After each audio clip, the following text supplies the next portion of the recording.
ये बोलता रहेगा साथ वाला, इसको खुद ही चुप कराना पड़ेगा, वरना इसने तो सारी बातें आज ही खत्म कर देनी है। ये तो नेवर एंडिंग स्टोरी है, इसकी तो बातें खत्म ही नहीं होती। इसको तो घर वाले भी कहते हैं कि चुप ही रहा करो, इसको जल्दी चुप करा दिया करें, वरना ये तो नहीं छोड़ेगा।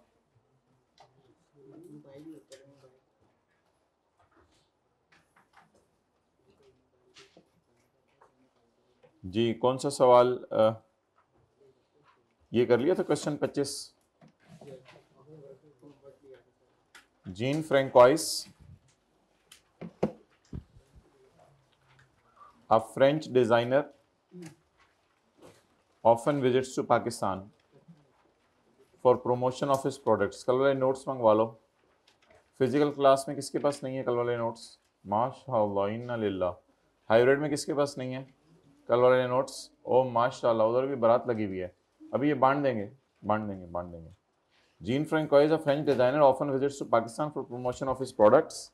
During his last visit, he stayed in Pakistan from 10 July 2018 to 25 February 2019। Determine the residential status of Jean Francois for tax year 2000, assuming that Commission has granted him a ijazat to use calendar year as a special tax year। अच्छा भाई, ये कह रहे tax year 2009 है, अब calendar year लेना है, calendar year लेना है। क्या मैं 1 जनवरी 2009 से 31/12/2009 इधर लिखूं, तो आप मुझे क्या सजेस्ट करेंगे कि इसके बाद कौन सा 30 जून आएगा? 30 जून 2010। तो फिर इसको कैसे डिनोट करेंगे? 30 जून 2010 आएगा तो इसको टैक्स ईयर 2010 से डिनोट करेंगे। तो टैक्स ईयर 2010 से तो डिनोट नहीं करना हमने, हमने तो 2000 बोले 9 से डिनोट करना है। लेकिन अगर मैं लिखूं 1120x8 और ख़त्म करूं 31/12/2008, तो इसके बाद कौन सा 30 जून आएगा? 30 जून 9। तो फिर इसको किससे डिनोट करेंगे? और सवाल की रिक्वायरमेंट क्या है?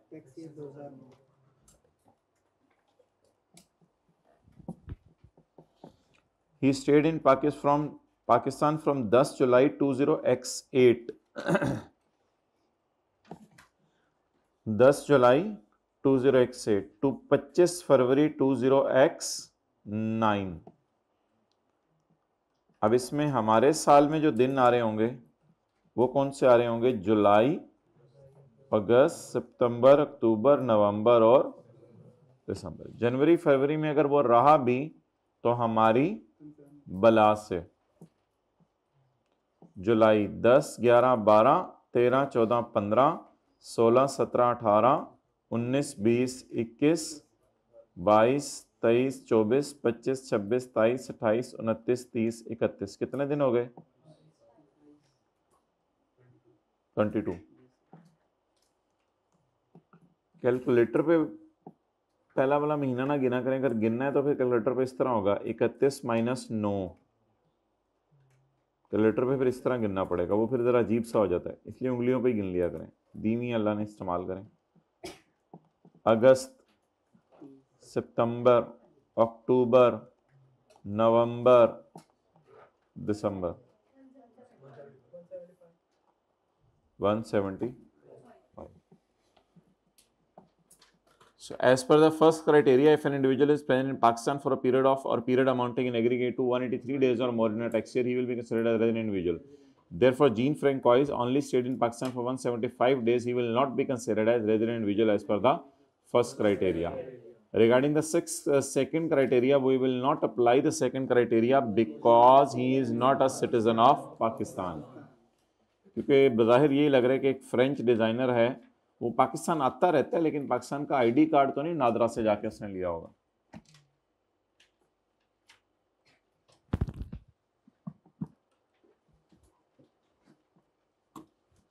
Okay, next.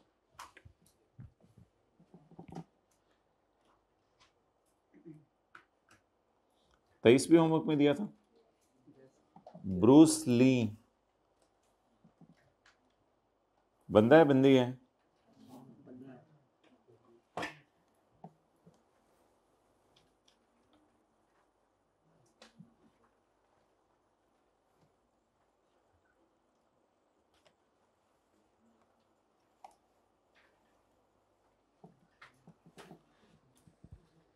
टैक्स ईयर है 20x8। यहां कहीं लिखा है कैलेंडर ईयर को स्पेशल टैक्स ईयर समझा जाए? बताएं, कहीं लिखा हुआ है? अगर यहां कहीं नहीं लिखा हुआ कि कैलेंडर ईयर को स्पेशल टैक्स ईयर समझा जाए तो फिर तो ये नॉर्मल टैक्स ईयर है।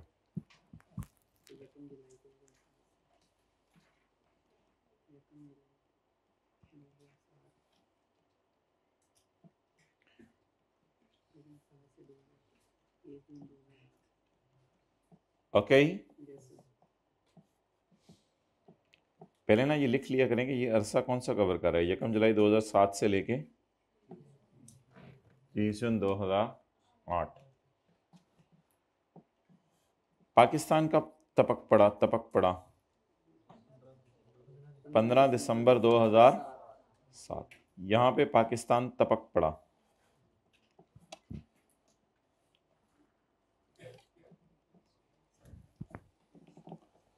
पंद्रह से 31 तक उंगलियों पे गिन लें या 31 माइनस 14 कैलकुलेटर पे कर लें। 17 दिन।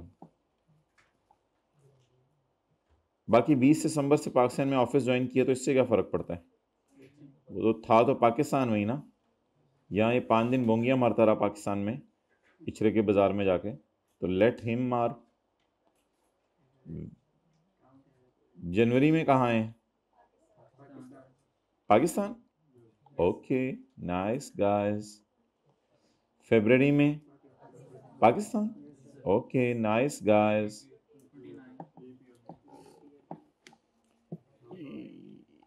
ये ना असल में सवाल 2018 में आया हुआ है। देख लें नीचे क्या लिखा हुआ है। 18 लिखा हुआ है, क्या लिखा है? 19 लिखा है। 2018 में आया हुआ है। तो असल में फिर जिस साल सवाल आया हो ना वही समझा करें। इसको फिर पेपर में असल में ना 2008 नहीं कहेंगे, इसको 2x ही है ना, तो इसको 1 एज्यूम कर लें, 0 एज्यूम कर लें। 2028 एज्यूम करना अजीब सी होगी। वो तो कहेगा मैं तो अभी खुद आया नहीं अभी तक तुम्हारी ज़िंदगी में, तुम कहाँ से आ गए? तो इसको 2008 एज्यूम करें इस सवाल को, यानी कि इस 20x8 को मैं कह रहा हूँ 2008 एज्यूम करें, 2018 एज्यूम करें या 2028 एज्यूम करें। बेहतर है 18 एज्यूम कर लें, क्योंकि 18 के साल में ये सवाल आया है, तो वही एज्यूम करना बेहतर है इंस्टेड ऑफ इट कि आप इसको 2008 एज्यूम करें। तो इसलिए 2018 इज नॉट अ लीप का साल, 2020 और 24 इज अ लीप का साल। तो दैट्स वाई फरवरी में मैं 28 दिन ले रहा हूं। March, visit to Dubai on an official trip. आप बताएं पाकिस्तान में कितने दिन रहा? 20 दिन पहले वाले और 31। अच्छा, ये थोड़ा सा ना जरा डिस्कस कर लें इसको।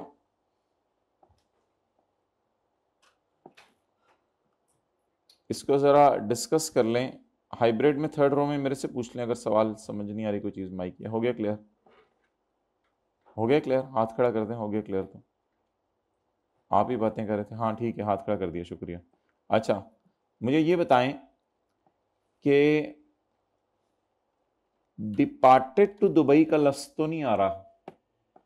अगर डिपार्टेड टू दुबई होता तो फिर शायद 21 को डिपार्ट किया होता। ठीक है, अजीब सा लफ्ज उसने यूज किया, विजिट टू दुबई, यानी दुबई का विजिट 21 से 30 था। तो आई कैप ने भी यही समझा, मुझे भी यही लग रहा है कि 21 को तो इसने यानी कि इस दुबई में होना ही था, तो शायद 20 को फिर पहुंच गया होगा, क्योंकि उधर का विजिट इसका ये मस्त था कि 21 से 30 तुमने दुबई में होना है। अब इतना हार्ड एंड फास्ट तो ना करेंगे, वो 21 की सुबह सुबह पहुंचा होगा फ्लाइट और फिर थका हारा दफ्तर भी चला गया होगा। तो दुबई वाले चाह रहे हैं कि तुम्हारा विजिट 21 से 23 दुबई में ही रहे। तो विजिट का लफ्ज आ रहा है। हाँ, अगर लिखा होता ना डिपार्टेड टू दुबई ऑन 20, फिर मैं 20 का दिन गिन लेता। अब डिपार्टेड का लफ्ज नहीं लिखा हुआ, लफ्ज लिखा हुआ है विजिट टू दुबई, तो फिर मेरे ख्याल से 21 ना गिने, पहले 20 दिन गिन लें और 30 को भी दुबई था, यकम जो 31 मार्च का दिन गिन लें, टोटल कितने हो गए 21। आगे फिर उसी तरह कहानी है। मार्च हो गया, अप्रैल 11 दिन गिन लें, 11 दिन गिन लें, फिर आगे बोले 22, 23, 24, 25, 26, 27, 28, 29, 30, कितने हो गए 9, 12 जमा 9, 11 जमा 9, 20। मई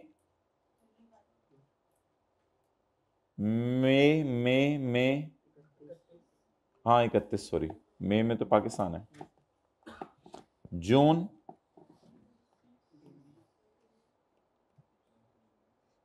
ये तो सैर करने चला गया है नॉर्दर्न एरियाज में। अच्छा, नॉर्दर्न एरियाज पाकिस्तान में है, मैंने क्या समझा से साउदर्न एरिया सिर्फ पाकिस्तान में है।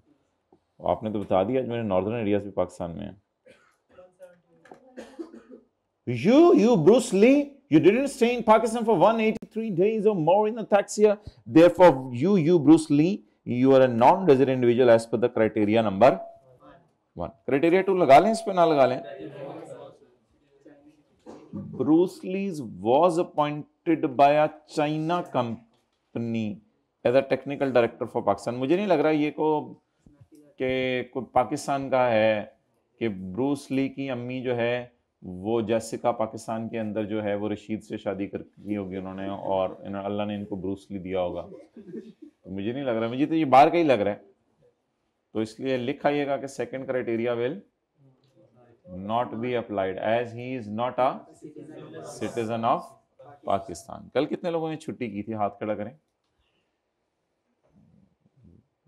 माशाल्लाह, ये क्या वजह है, वजह बता दें।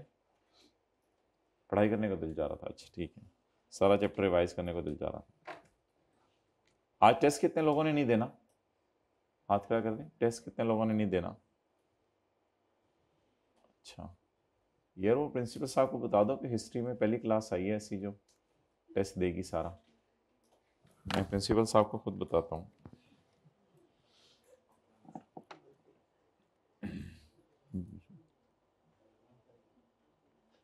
अस्सलाम वालेकुम, क्या हाल है सर, खैरियत से। सर ये टेक्स की क्लास आई है माशाल्लाह हमारी इस दफ़ा ना, और ये जो है वो यानी कि सारे ही कह रहे हैं हमें टेस्ट देने हैं। तो देख लें फिर, अगर रूम फिर 2-3 और कॉलेज में निकलवा लें कहीं से, क्योंकि ये तो सारे टेस्ट रूम में चले गए तो टेस्ट रूम तो फट जाएगा। तो इसका कोई अरेंजमेंट कर लें, क्योंकि ये तो काफ़ी सालों बाद ऐसा हुआ है अल्हम्दुलिल्लाह कि पूरी कोई क्लास ऐसी आई है सारे टेस्ट दे रही है। ये बाकी सब्जेक्ट भी पढ़े हैं, ये तो टेस्ट ही टेस्ट हुआ करेंगे अब मुझे लगता है बस कॉलेज में। तो ये देख लें, डिलीट कर देता हूँ फ़िलहाल तो, लेकिन ये है कि अगर कोई ऐसा मसला हुआ तो टेस्ट रूम में फिर देख लेना यार, जो भी टेंट वगैरह लगाने हैं साथ, सारा अरेंजमेंट वगैरह, ठीक है। तो ज़बरदस्त हो गया ये तो माशाल्लाह, अल्हम्दुलिल्लाह। ब्लेस्ड पीपल वी आर यार, ऐसे ऐसे लोग आ रहे हैं माशाल्लाह, सारे टेस्ट दिया करेंगे। क्वेश्चन नंबर 22, उनको को 2-3 टेस्ट चेक करने वाले भी और हायर कर लें, ये तो बहुत मसला हो जाएगा उनके लिए भी। Under the provisions of income, ये क्वेश्चन नंबर 22 कर लिया है।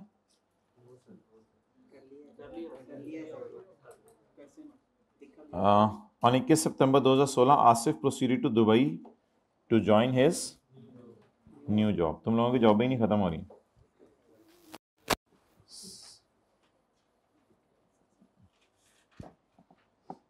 ये कहीं सॉल्व किया होगा, यही किया हुआ ना सॉल्व, ये कोई ऊपर वाला है, यही वाला है ना। On 21 September 16 Asif proceeded to Dubai to join his new job. तो फिर जुलाई अगस्त सितंबर में कहाँ था, पाकिस्तान। प्रोसीड कब किया दुबई, इसलिए मैंने फिर 21, फिर तो मैं दिन गिन लूंगा ना, फिर तो मैं 21 गिन लूंगा। इधर विजिट का लफ्ज़ तो नहीं लिखा हुआ, इधर क्या लिखा हुआ है, प्रोसीडेड टू, हाथ ऐसे रखें, proceeded to Dubai to join his new job. Due to certain professional issues with his employer in Dubai he resign, ठुश ठुश ठुश, लड़ाई करके वापस आ गया and came back to Pakistan on 16 May. He got a new job in Pakistan which he continued till 30 June 2017। So as per the first criteria, an individual will be considered as a resident individual if he is present in Pakistan for a period amounting in aggregate to 183 days or more, as his stay is for a period of less than 183 days, that is 144 days. Therefore, he will be considered a non-resident individual. But we will apply the second criteria as well. So as per the second criteria, Pakistan का stay बताएं 144, Dubai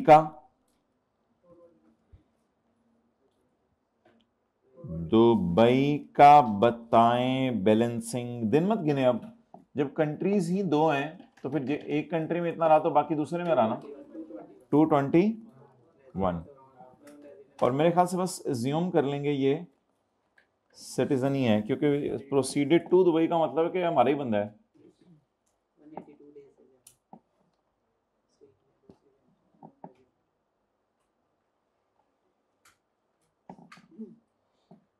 जी present any other country, सारी countries को मिला के देखना है या अलग अलग हर कंट्री को देखना है? बाहर की अलग अलग हर कंट्री को देखना है।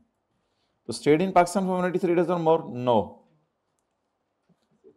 तो Asif being a citizen of is present in any other country for more than, that is 221 days in Dubai. Therefore, as per second criteria, he will still be considered as a, therefore we hereby declare you a non-resident individual in the light of above two provisions. ठीक है, ये बातें किनसे हो रही हैं? जो कल आए थे, इन्होंने लेक्चर अटेंड कर लिया। अगला सवाल कौन सा किया था?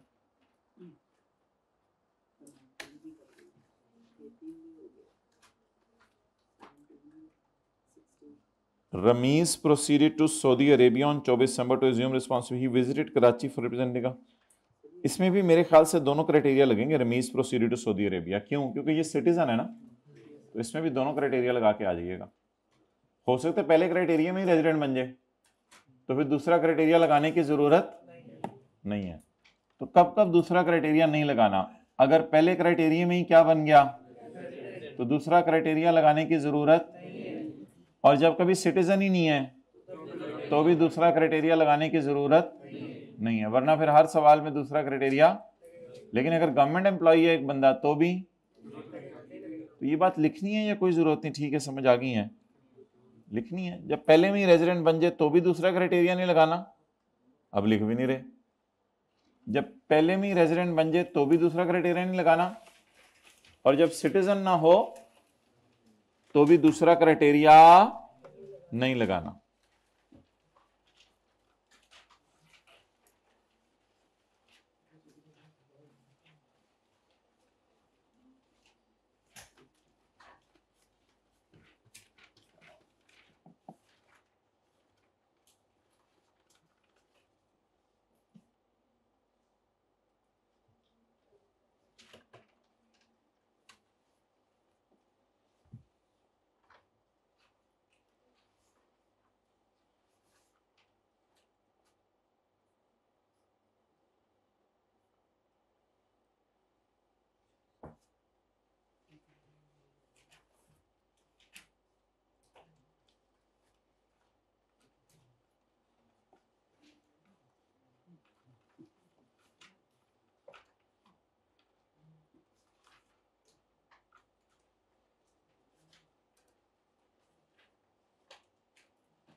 ओके,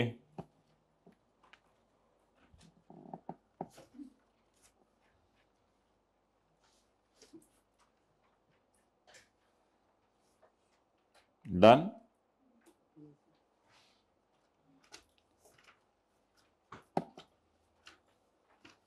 इसमें क्या करेंगे? क्वेश्चन नंबर 11 में mister Liaquat was sent to Pakistan on special assignment by his UK based company on 1 March 2011. He left Pakistan on 9 सितंबर 2011.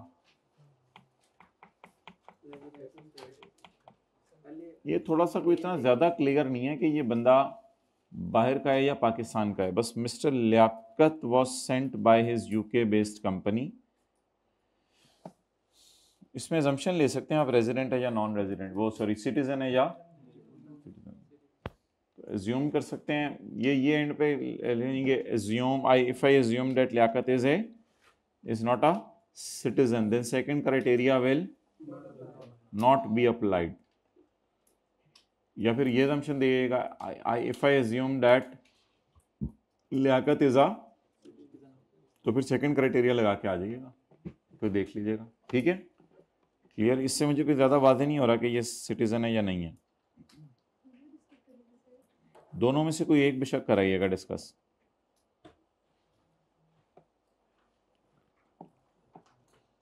चलें जी,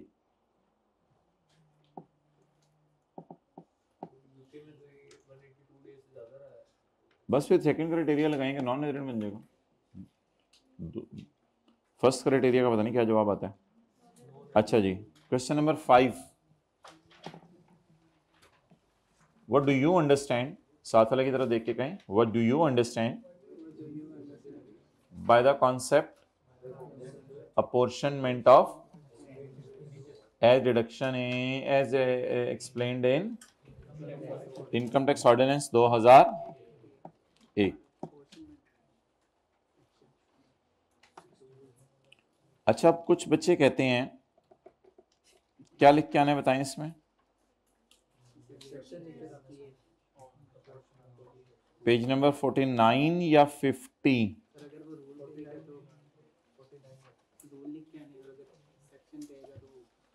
पेज नंबर 49 वाला लिख के आना है या पेज नंबर 50 वाला लिख के आना है? अच्छा भाई, ये जो इसने लफ्ज लिखा है ना अपॉर्शनमेंट ऑफ एक्सपेंडिचर, तो ये हेडिंग भी यही है, अपॉर्शनमेंट ऑफ एक्सपेंडिचर। डिडक्शन और एक्सपेंडिचर एक ही चीज होती है। और माय डियर, ये हेडिंग भी यही है, अपॉर्शनमेंट ऑफ एक्सपेंडिचर। कुछ बच्चे कहते हैं उसने पूछा है अपॉर्शनमेंट ऑफ एक्सपेंडिचर, तो हम लिख के आएंगे रूल 13। नहीं नहीं नहीं नहीं, अपॉर्शनमेंट ऑफ एक्सपेंडिचर तो ये भी अपॉर्शनमेंट ऑफ एक्सपेंडिचर, ये नीचे देख लें एक्सपेंडिचर लिखा हुआ उसने लफ्ज, तो दोनों की हेडिंग सेम है, अपॉर्शनमेंट ऑफ डिडक्शन या अपॉर्शनमेंट ऑफ एक्सपेंडिचर। बहस कुछ हो रहा है कि जो पेज नंबर 49 पर, जो पेज 49 पे दिया गया है, वो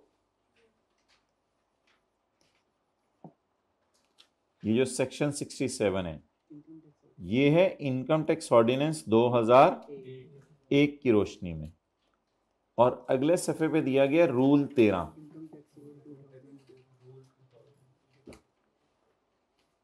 ये है इनकम टैक्स रूल्स 2002 की रोशनी में।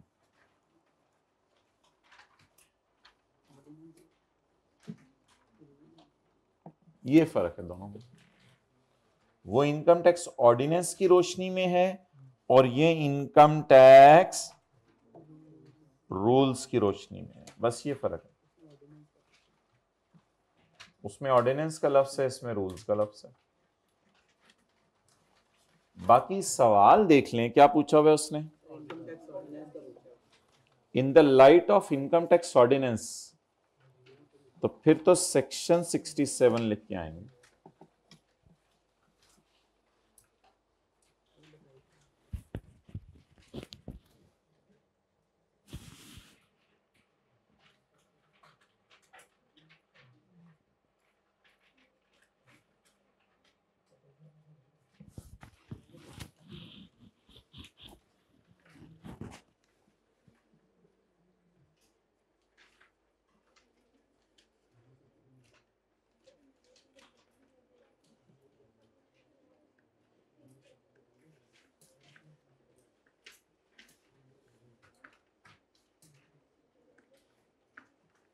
चलें जी,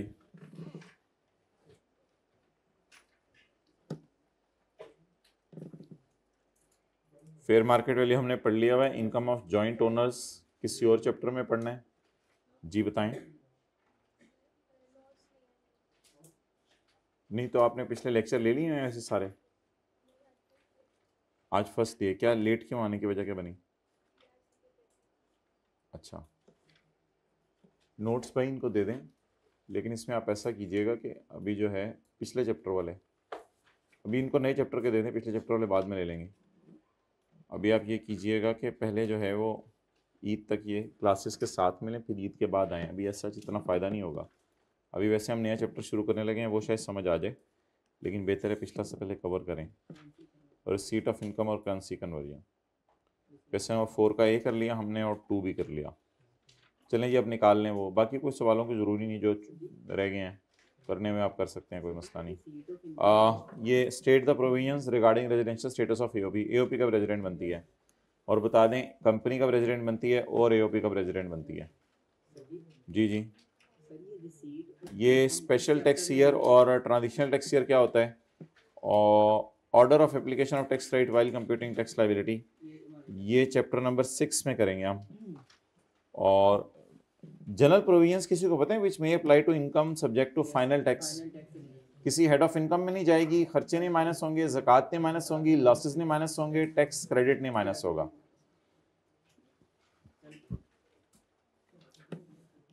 क्वेश्चन नंबर 20, दानिश्वर रिनाउंड ऑथर, उसने अपनी किताब लिखी है इंसानों के रवैये।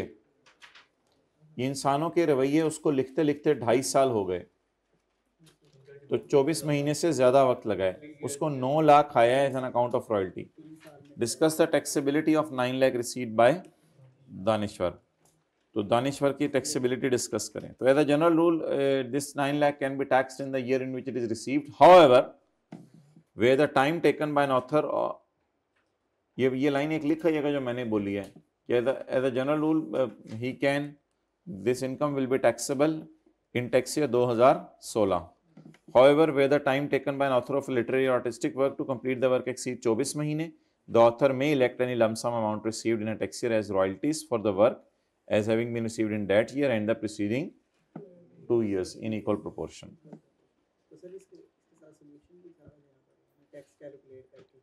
नहीं, टैक्स कैसे कैलकुलेट करके देना है, उसने उसने उसने टैक्स कैलकुलेट करना पूछा ही नहीं, बस discuss the taxability, discuss the taxability, tax नहीं निकालना, डिस्कस द टैक्सेबिलिटी कि टैक्स कैसे लगेगा, टैक्स मत निकालें, कंप्यूट द टैक्स नहीं लिखा हुआ, डिस्कस लिखा हुआ है।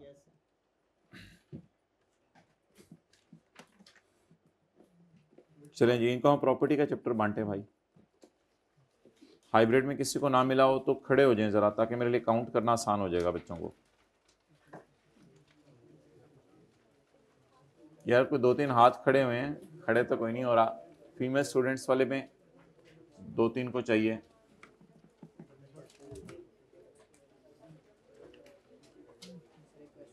जी हाँ जी,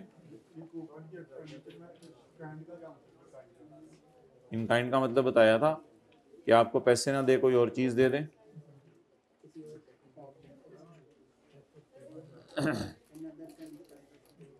अगर क्या,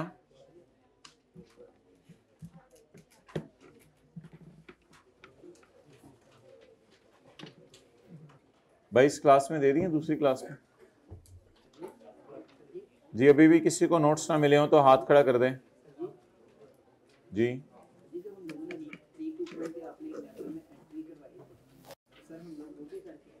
नहीं नहीं, एंट्री तो नहीं करती, बस लाइंस लिख के आएंगे। हाँ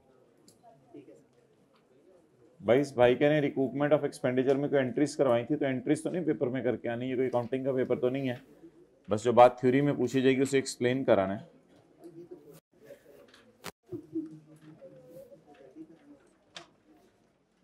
अच्छा जी, इनकम फ्रॉम प्रॉपर्टी हाइब्रिड में मिल गए नोट्स, जरा हाथ खड़े करके बता दें मिल गए हैं, नहीं मिले पता नहीं, अब हाँ ना कुछ भी नहीं इशारा, और नहीं मिले, नहीं मिले भाई जाए ना जल्दी से।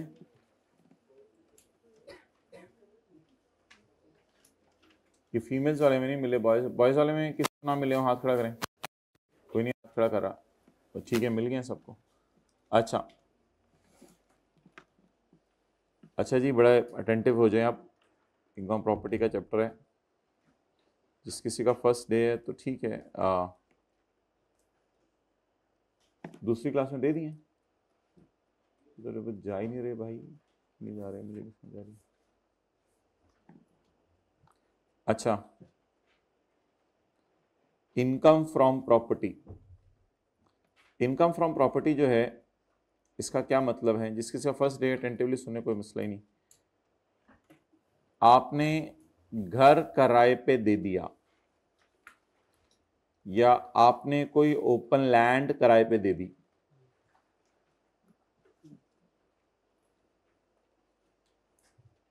और किसी को ना मिले हो नोट्स? बस ठीक है, मिल गए सबको।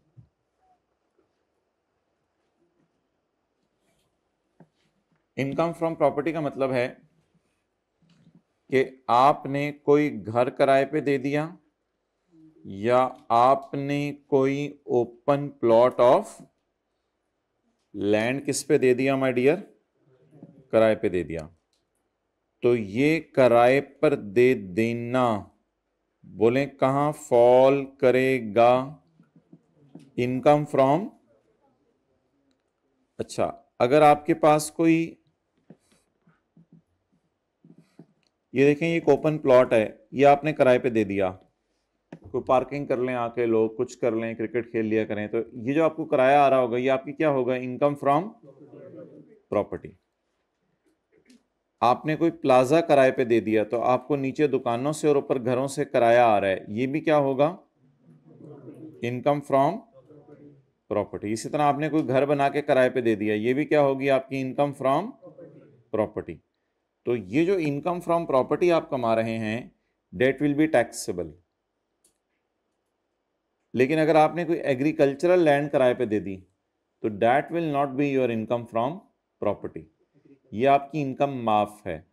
क्योंकि इनकम फ्रॉम यानी लैंड से इनकम कमा लेना will be exempt from tax, ये एग्जेम्प्ट है। रेंट रिसीव्ड और रिसीवेबल,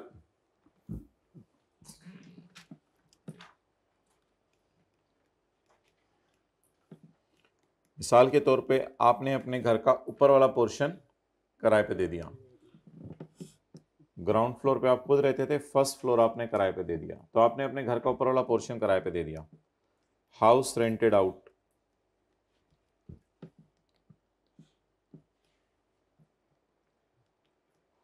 फॉर 12 मंथ्स, 12 महीने के लिए। उसमें आपने रेंट रिसीव किया 10 महीने का, 10 लाख रुपया,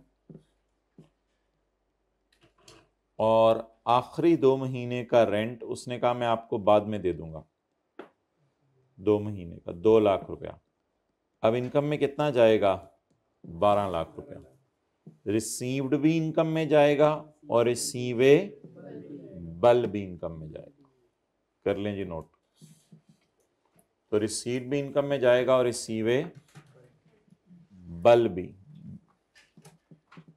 रिसीव्ड, ईड और बल, ईड और बल दोनों इनकम में जाएंगे।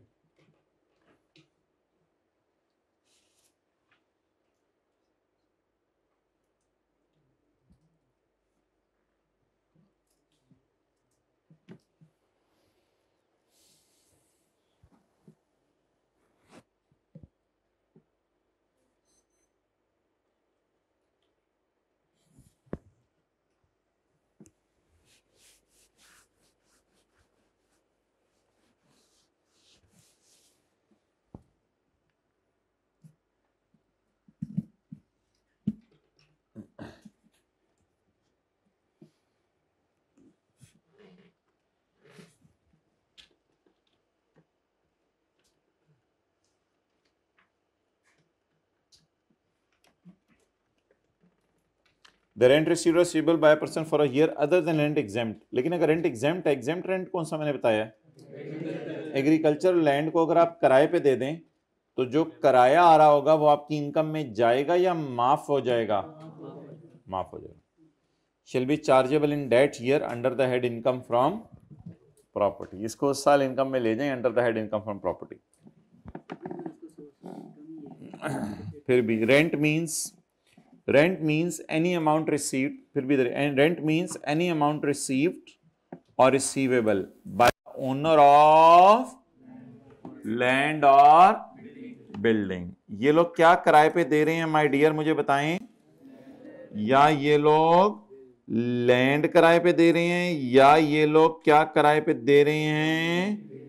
बिल्डिंग किराए पे दे। तो लैंड या बिल्डिंग का किराए पे दे देना is over income from property.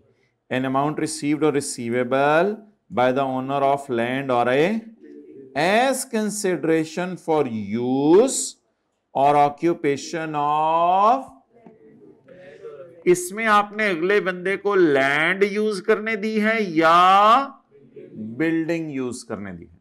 तो अगले बंदे को लैंड या बिल्डिंग यूज करने की इजाजत दे देना will fall under the head income from property. Any forfeited deposit paid under a contract for sale of land or a building. Inzamam साहब सईद साहब को मिले, who offered him a house for 11 lakh. कौन? Mister Inzamam met Saeed, who Saeed, who offered him a house for 11 lakh.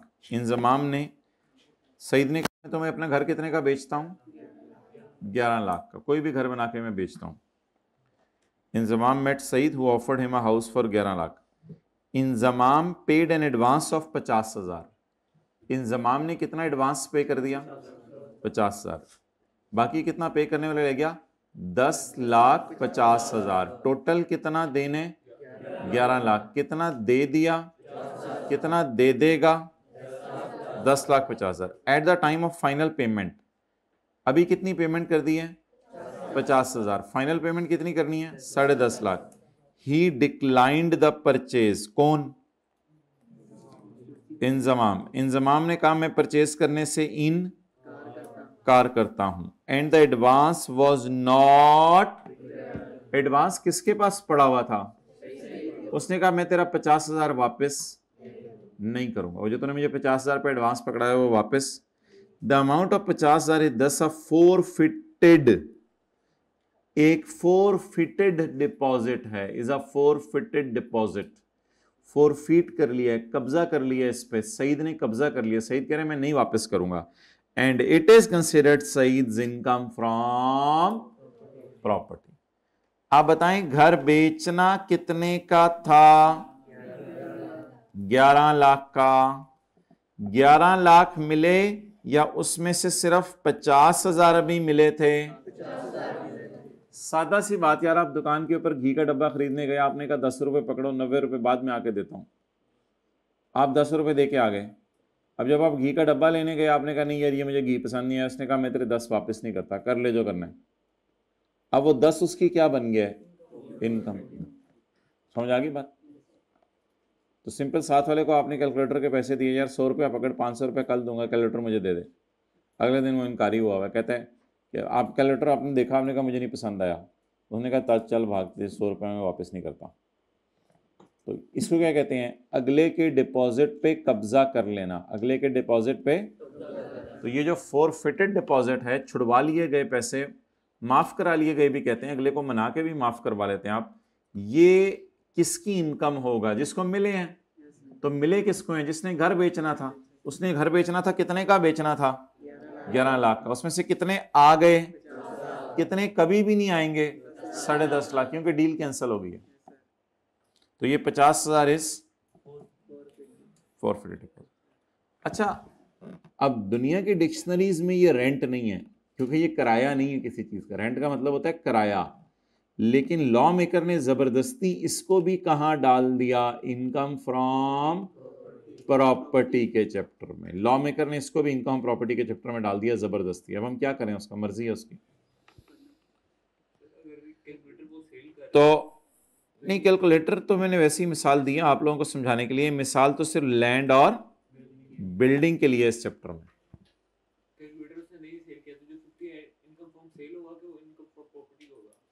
वो income क्या है calculator वाली, उसको भी इस बहस में ना लाएं, वो किसी और चैप्टर में देखेंगे। फिलहाल जिस चैप्टर की बात की जा रही है उस चैप्टर में बात करें। वो तो मैंने सिर्फ आप लोगों के समझने के लिए एक आपके लेवल पे आके मिसाल दी थी। Any forfeited deposit paid by Inzimam under a contract for the sale of land or building, but contract was not executed. लेकिन कॉन्ट्रैक्ट पूरा एग्जीक्यूट नहीं हुआ, but the contract was not fully fulfilled. इस तरह की लाइन लिखने की जरूरत नहीं है, बस सादा सी बात उसने लिखी है, उसी को याद करें। एनी, मैं बोल देता हूं, forfeited deposit, any paid under a for the sale of land और ए बिल्डिंग। डन। आगे चलें जी, मिसाल को पढ़ लें। इंजमाम सईद को मिला जिसने who offered him a house of 11 lakh, जिसने इंजमाम को घर अपना ऑफर कर दिया 11 लाख में। इंजमाम ने दे दिए पैसे 50,000, अच्छा बच्चा था, इंजमाम ने दे दिए पैसे 50,000 रुपये, और at the time of final payment, जब फाइनल पेमेंट का टाइम आया तो उसने डिक्लाइन कर दिया परचेज को, and the advance was not, और एडवांस वापस नहीं किया उसने।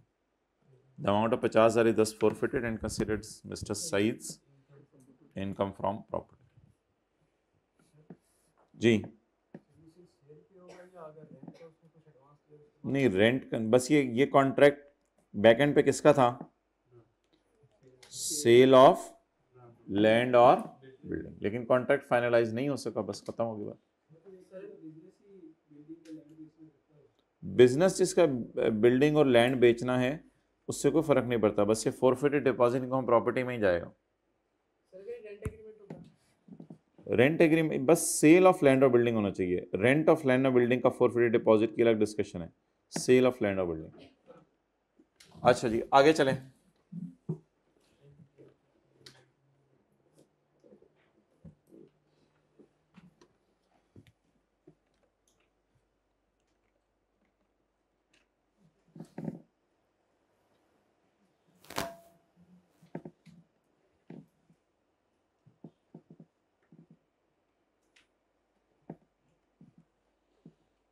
अगर एक बंदा अपनी लैंड, ये लैंड नजर आ रही है आपको और ये बिल्डिंग नजर आ रही है, अगर एक बंदा लैंड और बिल्डिंग को प्लांट एंड मशीनरी के साथ किराए पे दे दे, मिसाल के तौर पे आपका नाम है भाई दानिश साहब, शुरू में लगाया करें भाई और आखिर में लगाया करें साहब, इस तरह अगले बंदे को बुलाया करें, ओए कह के ना बुलाया करें। तो आपका नाम है दानिश, तो आपकी जब कभी सवाने उम्री लिखी गई 100 साल बाद, तो उसमें लिखा हुआ था कि आप आला तालीम हासिल करने के लिए मॉडल टाउन लाहौर में तशरीफ लाए थे। तो आपकी जो फैक्ट्री थी मियाँ वाली के अंदर, आपकी जो फैक्ट्री थी चकवाल के अंदर, वो आप किराए पे दे आए थे, क्योंकि अब तो वो आप नहीं चला सकते क्योंकि आप आला तालीम हासिल करने के लिए लाहौर आ चुके हैं। तो फर्ज करें कोई बंदा लैंड और बिल्डिंग को प्लांट एंड मशीन के साथ किराए पे दे दे, तो अब अगला बंदा किराया इस वजह से दे रहा होगा कि लैंड बड़ी अच्छी लोकेशन पे है, या किराया इस वजह से दे रहा होगा कि इसके अंदर कोई मशीन पड़ी हुई है? अब तो अगला बंदा फैक्ट्री को सामने रख के देख रहा होगा ना कि इस फैक्ट्री के अंदर बनने क्या है, इस फैक्ट्री में जूते बनने हैं, इस फैक्ट्री में मरुंडे बनने हैं, चॉकलेट्स बननी है, वो तो बंदा अगला फैक्ट्री को देख के कह रहा होगा। तो कुछ लोग ओपन लैंड को किराए पे देते हैं, कुछ घरों को, दुकानों को किराए पे देते हैं, कुछ फैक्ट्रियां किराए पे देते हैं। अब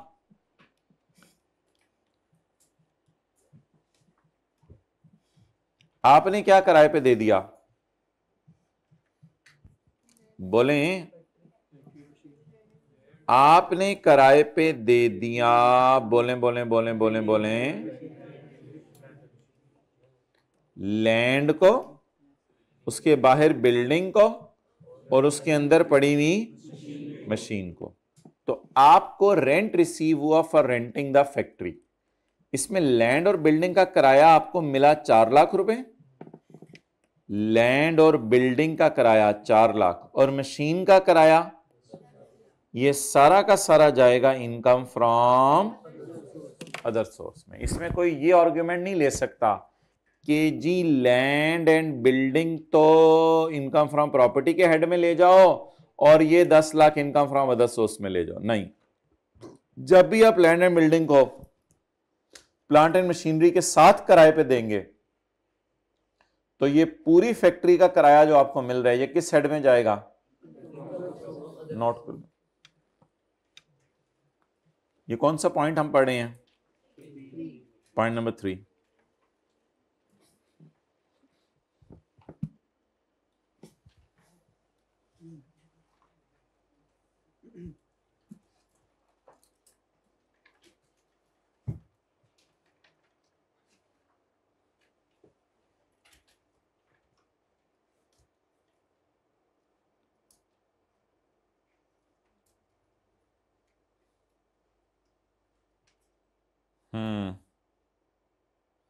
जल्दी करें।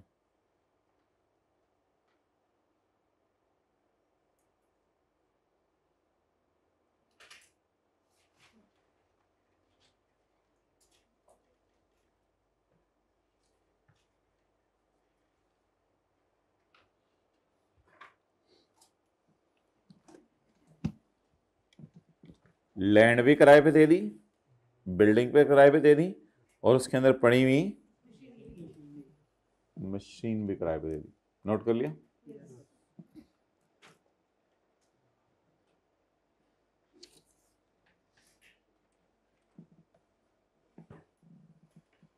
तो ये आपकी इनकम फ्रॉम प्रॉपर्टी है या इनकम फ्रॉम अदर सोर्स है? क्या इसको हमने इस चैप्टर में रखा है या इस चैप्टर से निकाल दिया है? इस चैप्टर से निकाल दिया।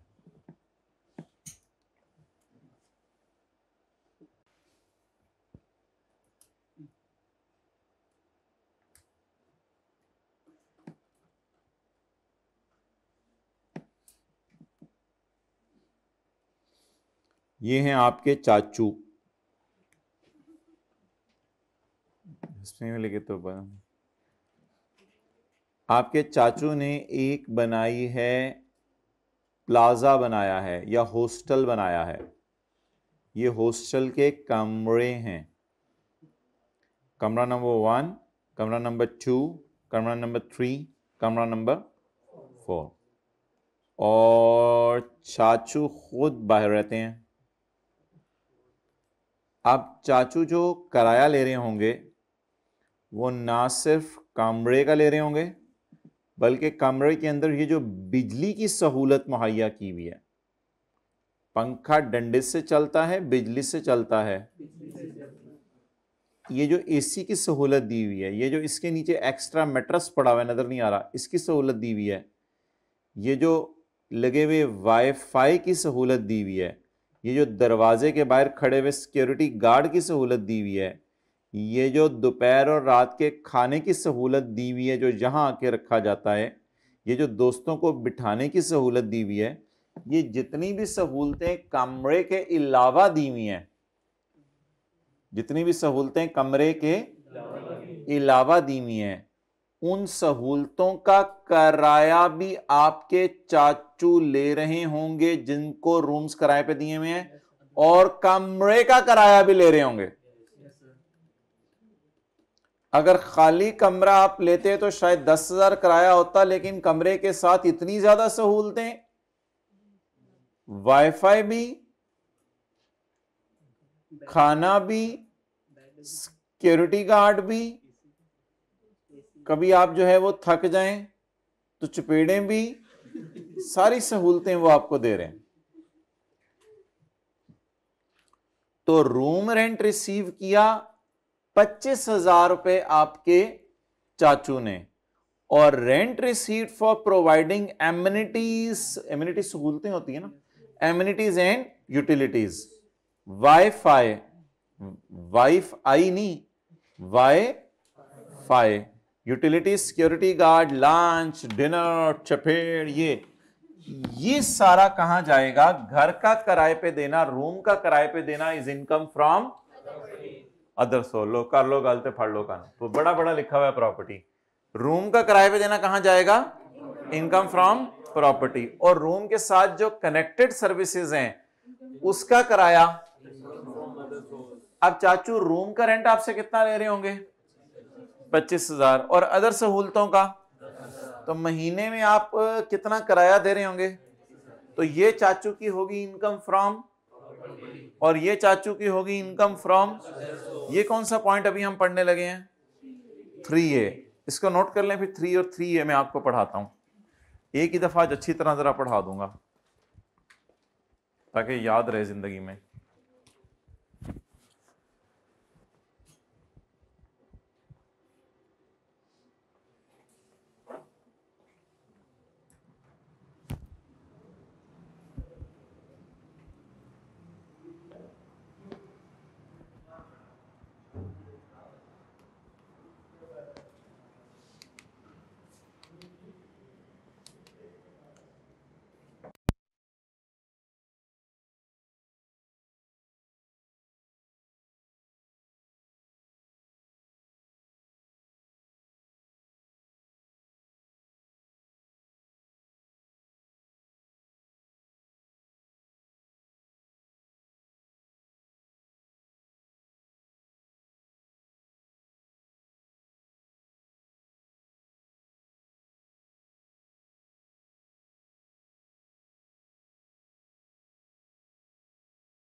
उठा दें भाई सबको, इफ्तारी का टाइम।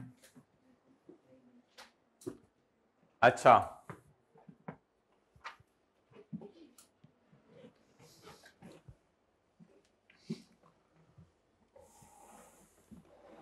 गर्मियां आ रही हैं या आ गई हैं? अच्छा जी, अब मोहतरम मुझे ये बताएं कि आप लोग चाहते क्या हैं? अच्छा पढ़ें जी, point number 3। Any rent received by a person against किराए पे देना of building together with shall be chargeable under the head income from other source। बोलें, any rent received by a person for renting out land and building along with plant and machinery shall be chargeable under the head income from other source। Okay guys, all will go to income from। असल में ना इधर आप machine की वजह से वो जगह किराए पे ले रहे हैं, इसलिए लैंड एंड बिल्डिंग को भी इसने फेंक दिया है। इधर तो नहीं अलग अलग किया कि ये जाएगा इनकम फ्रॉम प्रॉपर्टी में और ये जाएगा अदर सोर्स में, इधर तो नहीं अलग अलग किया, लेकिन उधर अलग अलग कर दिया। ये मिसाल अभी हम देख रहे थे मसाला लगा के, इस मिसाल में देखें ऑल टुगेदर उसने बदल दिया चीज को। उसने कहा है कि जो रूम का किराया है वो जाएगा इनकम फ्रॉम प्रॉपर्टी में, और अगर रूम के साथ आप और सहूलतें देने पे आ रहे हो तो आपका तो लेवल है चाचू। तो 25,000 का ये रूम वैसे मिलता है, आप 35,000 का किराए पे दे रहे हो। इसमें जो 10,000 चाचू को मिल रहा है वो किस वजह से मिल रहा है? क्योंकि चाचू ने वाईफाई दिया हुआ है, चाचू ने बिजली की सहूलतें मुहैया की हैं, चाचू ने सिक्योरिटी गार्ड अरेंज करके दिया हुआ है, चाचू लंच डिनर चाची से बनवा के लाते हैं। तो इसका मतलब है चाचू ने बहुत ज्यादा सहूलतें दी हुई हैं जो लोग दूर दूर से सीए करने आए हुए हैं उनको। तो चाचू की ये कौन सी इनकम है? Income from other source. अब ये फेंकने लगा हूं, इसको कैच कीजिएगा। चलें,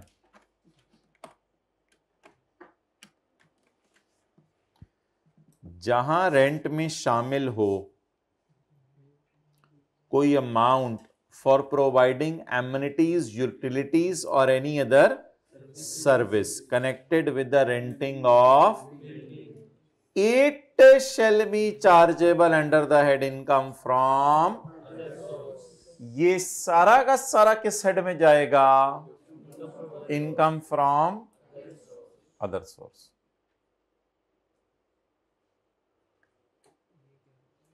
मुस्कुराते क्यों नहीं हो? ऐसे करो, किए रखना, थोड़ी ऐसे किए रखो, थोड़ी देर रखो, 5 सेकंड रखना है। अब ये किया करो, हर 5 मिनट बाद करना। चलें जी, पढ़ें। वेयर रेंट इंक्लूड, जहां रेंट में शामिल है एन अमाउंट, कोई भी अमाउंट, फॉर प्रोवाइडिंग सहूलतें, बिजली और any other service connected with the eta, it shall be chargeable under the head income from other source, या सारा, इट या ऑल, जहां रेंट में शामिल हो सहूलतें देने के पैसे, it shall be chargeable under the head income from it. Where rent include any amount for providing amenities, utilities or any other service connected with the renting of building, it shall be chargeable under the head income from it, not it is. Okay, I hope it's more than clear. For further details you cannot meet me after class. अच्छा मादरत भाई, ये ना अभी book इंशाल्लाह उम्मीद है 1-2 दिन में प्रिंटिंग के लिए चली जाएगी, तो अभी इस पे पेज नंबर इस चैप्टर के मैं फिर लगा नहीं सका, क्योंकि मुझे दरमियान वाले चैप्टर्स के पेज नंबर अभी फाइनलाइज नहीं हुए थे, तो इसलिए पेज नंबर 1 की जगह मैं पहला पेज बोला करूँगा, ताकि जिन लोगों ने लेट सेशन ज्वाइन किया उनके तो हाथों में किताब है, तो पहला पेज अभी खुला हुआ है। दूसरा पेज खोल लें माय डियर।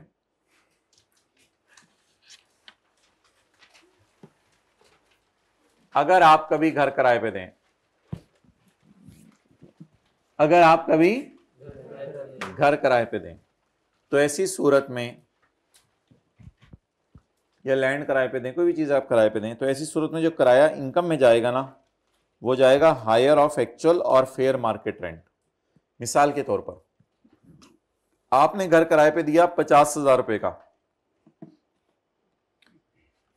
लेकिन अपने कजन को, लेकिन मार्केट में वो घर 55,000 रुपए किराए में चढ़ता है।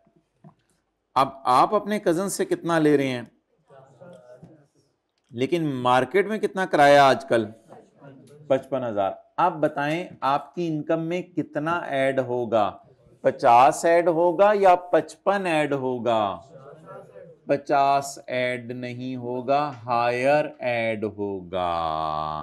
बबलूस, भालूस, टिंकूस, हायर ऐड होगा।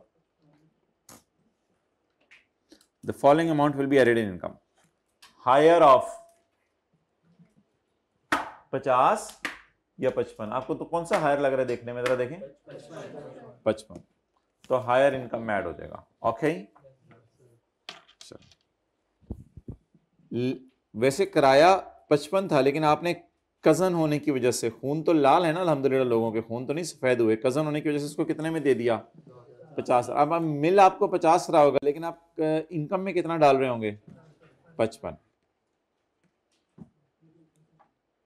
लेकिन अगर आपका दुश्मन आ गया, तो आप किराया जो है बाजार में है 60, आपने उससे लिया 62। ओए होए होए, अब हायर क्या है, तो एक्चुअल किराया इनकम में ऐड होगा या फेयर मार्केट किराया ऐड होगा, या दोनों में से वड्डा आला, बड़े वाला। अब आप हजरात तशरीफ ले आए।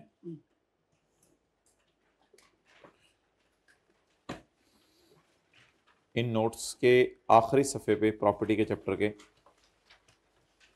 वैसे तो 16वां सफ़ा बन रही है,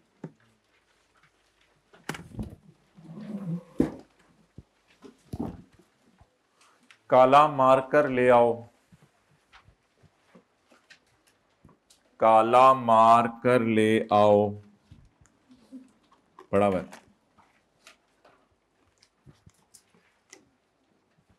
स्माइलिंग एट, मैं कह रहा हूं काला मार्कर ले आओ।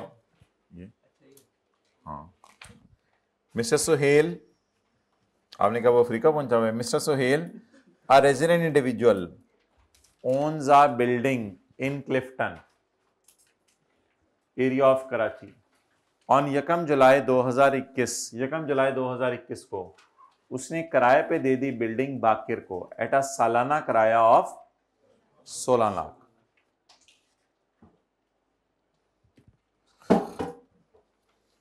इसमें 15,000 रुपये पर महीने वो इससे इसलिए ले रहा है कि उसने इसको 2 सिक्योरिटी गार्ड अरेंज करके दिए हुए हैं बिल्डिंग के लिए, एक मशरिक की तरफ एक मगरिब की तरफ। तो बताएं जी, सुहेल कौन है, ओनर है या किराएदार है? किराएदार। वो खुदा का खौफ करें, Suhail owns a building, Suhail owner है। इसने 1 जुलाई 21 बनता है टैक्स ईयर 2022, इसने बाकिर को घर किराए पे दे दिया एट अ सालाना किराया ऑफ, इसमें वो कुछ ले रहा है उससे 15,000 per month for arranging 2 security guards for the building. अच्छा बाबलूस भालूस टिंकुस, मुझे ये बताएं कि टोटल रेंट कितना बन रहा है? टोटल रेंट 16 लाख रुपया। 16 लाख में कितना रूम का किराया लिया जा रहा है जो जाएगा इनकम फ्रॉम प्रॉपर्टी में, और कितना किराया जो है वो लिया जा रहा है दूसरी सहूलतें मुहैया करने का? बजाय 15,000 पर मंथ पर सिक्योरिटी गार्ड, नहीं लिखा हुआ कि 2 सिक्योरिटी गार्ड से मल्टीप्लाई करूं, 2 सिक्योरिटी गार्ड उसको दिए हुए, उसके बदले उससे 15,000 रुपए ले लेते हैं हर महीने। तो 15,000 ज़रब 12 उससे इसलिए ले रहे हैं कि उससे क्या दिए हुए हैं? बिल्डिंग दी हुई है, या बिल्डिंग के साथ कोई और सहूलत दी हुई है? बिल्डिंग के साथ गार्ड तो नहीं मिलते मार्केट में, ये भी बिल्डिंग लेने गार्ड भी दे दो, ये तो अलग सहूलत है।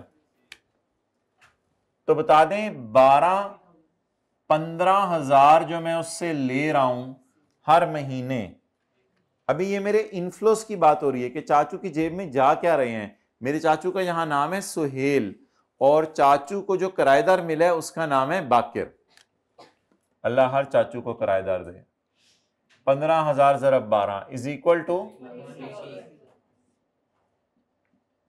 16 लाख में से 1,80,000 मालिक मकान ले रहा है सिक्योरिटी गार्ड की सहूलत देने का। तो 16 लाख में से बाकी पैसे किस लिए ले रहा होगा? इसको मैं बैलेंसिंग निकाल सकता हूं, बैलेंसिंग। ये कभी आपने सुना लफ्ज़ से जिंदगी में, बैलेंसिंग? बचा कुचा, बचा कुचा बताएं कितना बना? 1,20,000,000। चलें जी, नोट कर लें, वर्किंग 1। बाकी शुरू में आप जो है 6-7 लाइनें छोड़ दीजिएगा सवाल के फेस के लिए, 6-7 लाइनें शुरू में छोड़ के फिर वर्किंग 1 कर लें, 6-7 लाइनें छोड़ के वर्किंग 1 कर लें।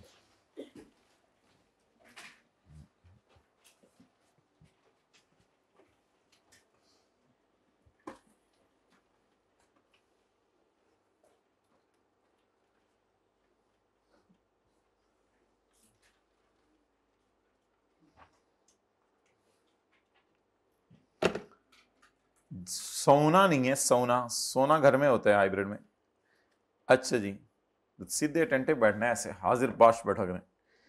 अच्छा,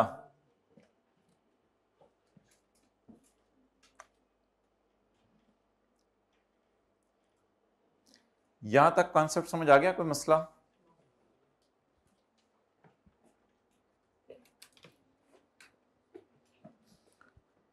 टोटल किराया कितना ले रहे हैं हम उनसे? 16 लाख। उसमें 2 सिक्योरिटी गार्ड की सहूलत दी हुई है, तो उस बदले में उनसे कितना ले रहे हैं? 1,80,000 साल में। अगर उनको सिक्योरिटी गार्ड ना देते तो फिर उनसे किराया कितना लेते? अब मैं खोलूंगा वर्किंग नंबर 2 और हेडिंग दूंगा इनकम फ्रॉम प्रॉपर्टी। एक हेडिंग में दे दूंगा इनकम फ्रॉम प्रॉपर्टी और दूसरी हेडिंग में दे दूंगा working number 3 income from other source.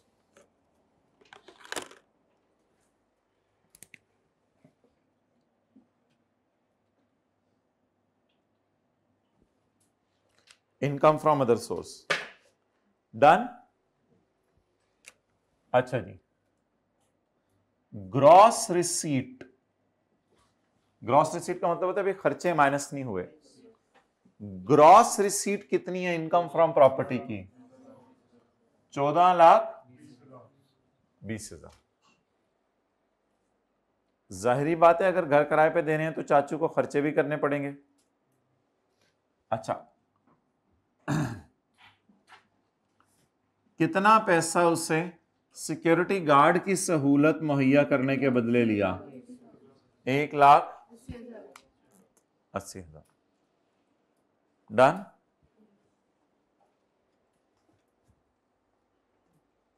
मैं कर लू नोट, कर लो।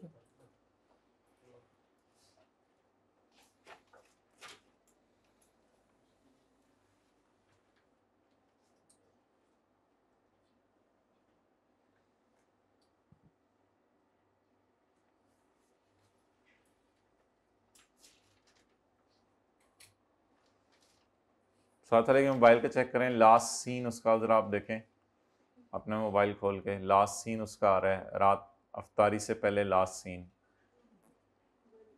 माशाल्लाह।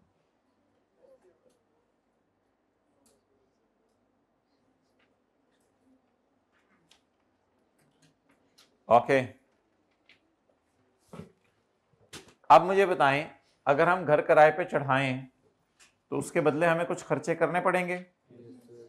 अगर हम मालिक मकान के तौर पे किसी को सिक्योरिटी गार्ड अरेंज करके दें तो हमें सिक्योरिटी गार्ड को तनख्वाहें भी देनी पड़ेंगी। आप बताएं इस इनकम को कमाने के लिए कौन कौन से खर्चे हुए? मेरे ख्याल से घर की रिपेयर हुई होगी, ठीक है। घर में जो है जो किराएदार के बच्चे होंगे वो ईंग पिंग टिंग शिंग करते रहते होंगे, पाइपों के साथ, तारों के साथ, सफेदी के साथ, दरवाजों के साथ, हैंडलों के साथ, तो घर की रिपेयर हुई होगी। बाकी हुकूमत पाकिस्तान ने घर पे प्रॉपर्टी टैक्स मांगती है, ये भी एक खर्चा होता है, इनकम टैक्स नहीं होता, ये प्रॉपर्टी टैक्स होता है। इसके बाद हमने एक मूंछों वाला बंदा रखा होगा, मुस्टैशेस वाला, मूंछों वाला बंदा रखा होगा। वो जाता होगा बाकिर के घर, बाकिर को कहता होगा किराया दे। बाकिर कहता होगा मैंने नहीं देना किराया, बराए मेहरबानी इंतजार करो। ये अपनी मूंछों को ताव देता होगा और बाकिर किराया लेता हुआ आ जाता होगा भागता हुआ। तो एक डराने वाला बंदा हम रखते हैं ताकि लोगों से पैसे कलेक्ट करें। तो जब कभी बाकिर पंगे पुंगे करने लग गया तो हमने एक बंदा रख लिया होगा जिसको काम होगा हमें रेंट कलेक्ट करके देना। तो अगर मैंने बंदा रखा, क्योंकि सुहेल तो बहुत बिजी है, सुहेल को तो बाकिर की शक्ल देखने का टाइम नहीं मिलता, इतना बिजी बंदा है, मैं आपको क्या बताऊं सुहेल। तो सुहेल घर से निकलता ही नहीं, इतना बिजी है। तो सुहेल ने कोई बंदा रखा हुआ है, उसको 10,000 रुपये साल में दिए हैं कि तेरा काम होगा बस तू किराया ले आया कर। 10,000 में जो तुझे देता हूं 16 लाख तूने मुझे ला के दिया करना है हर महीने, हर साल। डन। तो ये खर्चे मैं माइनस करूंगा इनकम फ्रॉम प्रॉपर्टी में से। फॉलोइंग एक्सपेंसेस वर इनकर्ड। और सिक्योरिटी गार्ड्स मैंने उसको दिए हुए थे, उस बदले में मैं किराएदार से कितना ले रहा था? 1,80,000। सिक्योरिटी गार्ड मैंने उसको मुहैया किए हुए थे, मैं किराएदार से कितना ले रहा था और मैं सिक्योरिटी गार्ड को कितना दे रहा था? 70,000। समझ आ रही है बात? ओनर कौन है? सुहेल। किराएदार कौन है? बाकिर। घर में कौन रह रहे? बाकिर। चांद पे कौन रह रहे? सुहेल। घर के दाएं बाएं आसपास कौन है? Security guard. सुहेल ने बाकिर को कहा सिक्योरिटी गार्ड मेरे जिम्मे, तो बाकिर ने सुहेल को दे दिया साल में 1,80,000। तो सुहेल गार्ड्स को कितने दे रहे साल में? बाकी सुहेल की बचत हो रही है। समझ आ गई बात? तो 1,80,000 कमाने के लिए उसको कितना खर्च करना पड़ा सुहेल को? बाकी अगर बाकी अक्लमंद होगा तो वो कहेगा तुम मुझे सिक्योरिटी गार्ड की सहूलत ना दे, मैं खुद ही अरेंज कर लूंगा, तो इसको सस्ते मिल जाएंगे, वो अलग डिस्कशन है। लेकिन बाकिर ने कहा मैं किन चक्करों में पढ़ूं, सिक्योरिटी गार्ड ढूंढने और ये और वो। तो बाकिर ने सुहेल को कितने दे दिए? 1,80,000। सुहेल ने फिर कितना खर्चा किया? डन। ये समझ आ गया? 70,000 सैलरी ऑफ सिक्योरिटी गार्ड। ये कौन पे करता होगा? Salary of security guard paid by Suhail. बल्कि ये सारे खर्चे ही कौन कर रहा है? ये सारे खर्चे ही कौन कर रहा है? सुहेल। डन। आप बताएं किसको कहां से माइनस कर दूं और किसको कहां से माइनस कर दूं? पहले 70,000 को पकड़ते हैं। पकड़िएगा जरा, साई की तरफ देखा करें।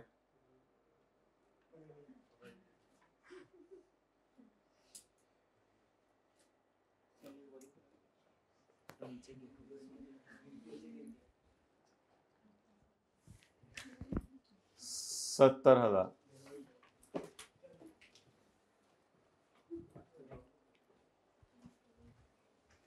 इसको माइनस कर दें। ये किस साइड का खर्चा है? Other source. जवाब दे दें आज। लेस डी डक शन 1,10,000।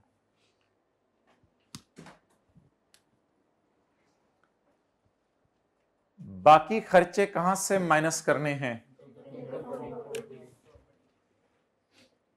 Less repair.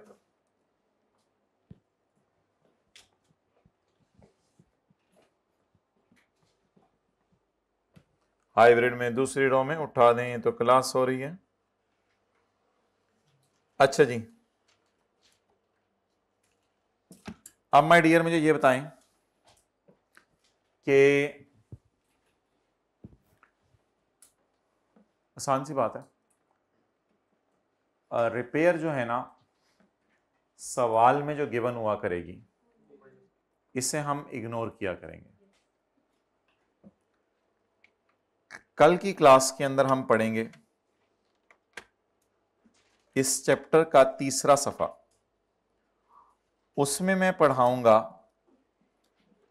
कि रिपेयर 1/5 माइनस करने की इजाजत है, रिपेयर एक्चुअल माइनस करने की इजाजत नहीं है। कल की क्लास में पढ़ेंगे, जब पढ़ना शुरू करेंगे ना डिडक्शंस खर्चे, तो मैं पढ़ाऊंगा। अब देखें लॉ में सारी बातें लॉजिकल नहीं होती, लॉ मेकर जो भी चाहे कह दे। आप बताएं एक्चुअल रिपेयर माइनस किया करेंगे या रेंट का 1/5 लगा के माइनस किया? इसलिए इसका नाम रिपेयर एक्सपेंस नहीं हुआ करेगा, इसका नाम हुआ करेगा रिपेयर अलाउंस। इसका नाम क्या होगा? Repair allowance. अब इसको मैंने पकड़ना है या इसको देख के मैंने कह देना है हाँ, मुंह यहां रख के फिर इधर करें थोड़ा सा और करें उंगली रख के हाँ, इसको इग्नोर कर दें। 35,000 को क्या कर दें? इग्नोर कर दें। और 35,000 को मत देखें कितना, बल्कि माइनस करें रिपेयर अलाउंस। अच्छा, ग्रॉस रेंट कितना है? 1420,000 अलाउंस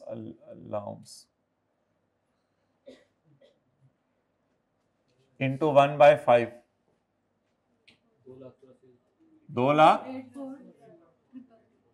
2,84,000। सवाल की दी हुई रिपेयर माइनस करनी है या हमेशा 1/5? 1/5 कितने परसेंट बनता है? 20%।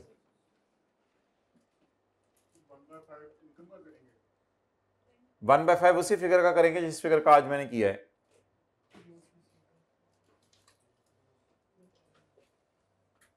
ग्रॉस रिसीट का।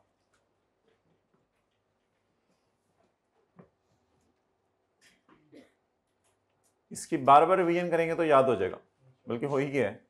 रिपेयर एक्चुअल माइनस नहीं करना, बल्कि कितना माइनस करना है? लेकिन कल की क्लास में हम पढ़ेंगे कि इस चैप्टर के तीसरे सफे पे जब खर्चे माइनस करे होंगे तो रिपेयर की जगह रिपेयर अलाउंस माइनस करेंगे, लेकिन प्रॉपर्टी के ऊपर जो टैक्स पे कर रहे हैं वो सारा माइनस करेंगे, उसमें कोई मसला नहीं। तो इसलिए इसको पकड़ लें।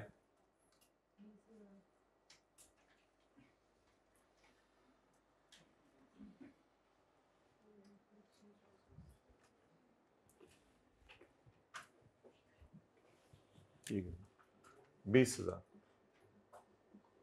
Property tax. भाई पता करो, कोई टेक्नोलॉजी नहीं ऐसी आई हुई मतलब से 20,000 उठाया करें तो फेंका करें तो लिखा जाए, ऐसे पेंट फेंकते हैं। पता करो तो देखो दुनिया में क्या हो रहा है आजकल। नहीं आई अभी? अच्छा चलो देख लो, इस पे काम शुरू करवा दो, किसी को कह दो उधर ही रखें। प्रॉपर्टी टैक्स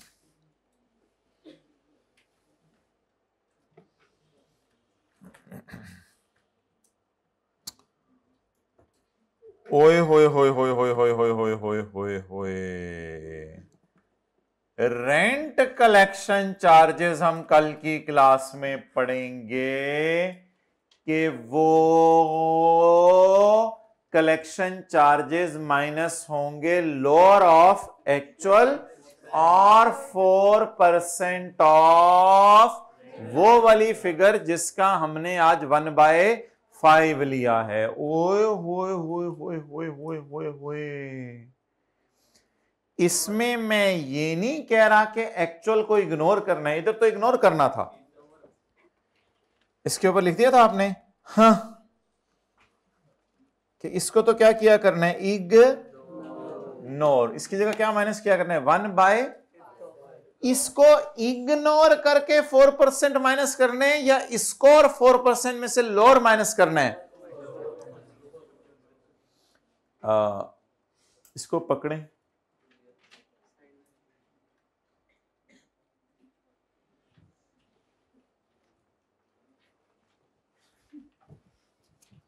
ये थोड़ा सा अंदर आके गिरा है, ये क्या चक्कर है, थोड़ा सा अंदर आके गिरा है, क्योंकि इस फिगर को नहीं माइनस करना ना, इसमें से क्या काम करना है, हेडिंग देनी है रेंट कलेक्शन चार्जेस। ये हेडिंग देने के बाद यहां आपने लिखना है बड़ा बड़ा लोअर, बड़ा बड़ा लोअर लिखना है आपने, बड़ा बड़ा लोअर लिखना है, लोअर ऑफ एक्चुअल, एक्चुअल खर्चा कितना है 10,000 या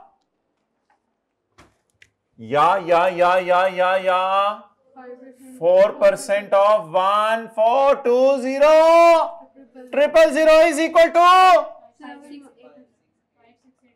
आराम से बताएं 56800। अब कोई माइक कलालिस पूरी क्लास में बता दे कि 10,000 और 56,000 में से लोअर क्या लगे, और है भी क्या लोअर 10,000, और लग भी कौन सा लोअर रहे, लोअर को पकड़े और पकड़ के बाहर ले आए। लोअर जी में आया, कौन कौन आएगा, उते आला थल्ले आला, उते आला।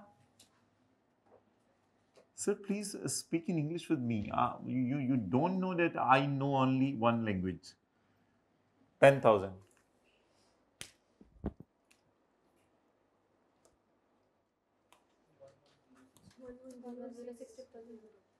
You enjoyed today?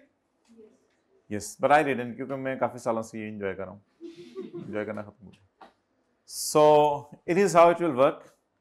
रिपेयर वो वाली माइनस करेंगे जो कि रिपेयर जो है वो सवाल में दी हुई है, या उसको इग्नोर करके 1/5 माइनस करेंगे। लेकिन रेंट कलेक्शन चार्जेस वो सवाल वाले भी लेंगे और 4% ऑफ 14,20,000 भी लेंगे, और पूरे माइनस करने की जरूरत होगी या दोनों में से घट वाले, कम वाले दोनों में से। अच्छा 110,600,000।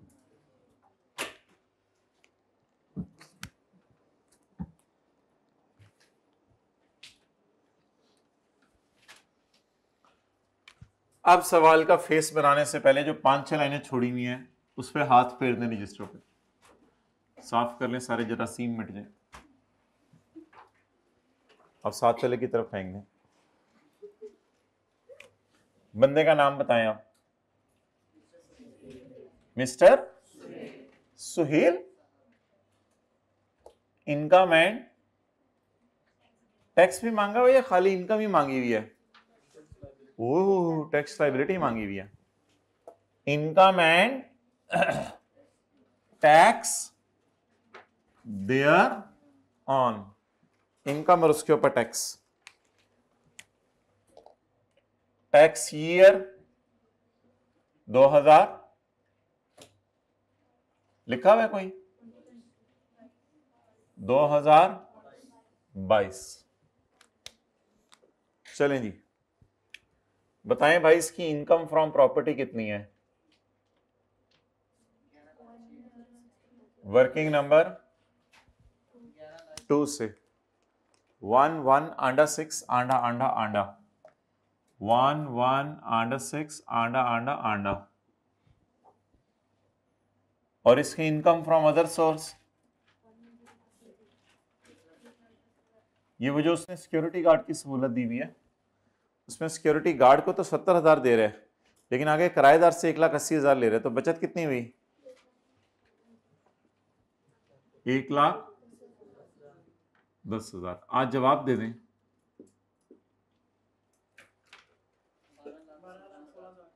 12 लाख।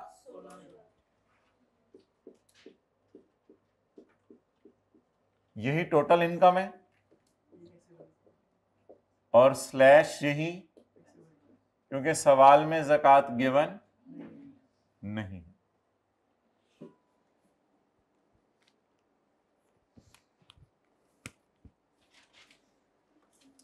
टैक्स कटेड और to be deducted? To be deducted, तो कटें, निकालें जाके टैक्स। फेस तो बनाना आसान है ना।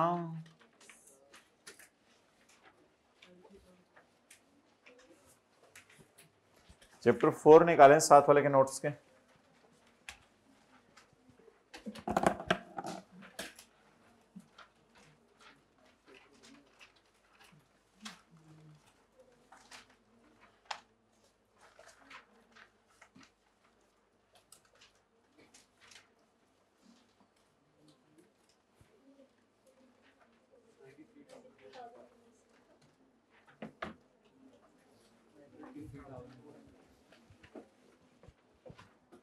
जी, अगर मैं इसका 75% लूंगा तो 75% लेने के बाद जो भी जवाब आएगा, सैलरी उससे कम ही होनी है ना, क्योंकि सैलरी है ही नहीं, तो सैलरी 0 है, तो सैलरी कम, तो टेबल 1 निकालें।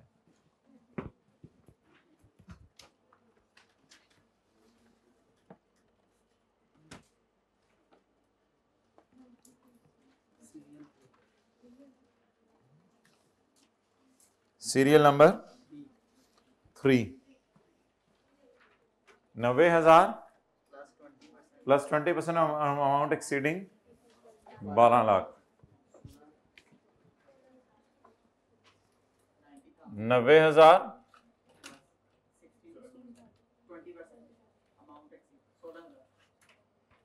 20% ऑफ जी 1000,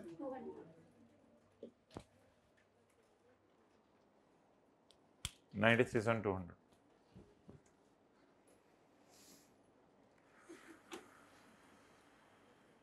जी।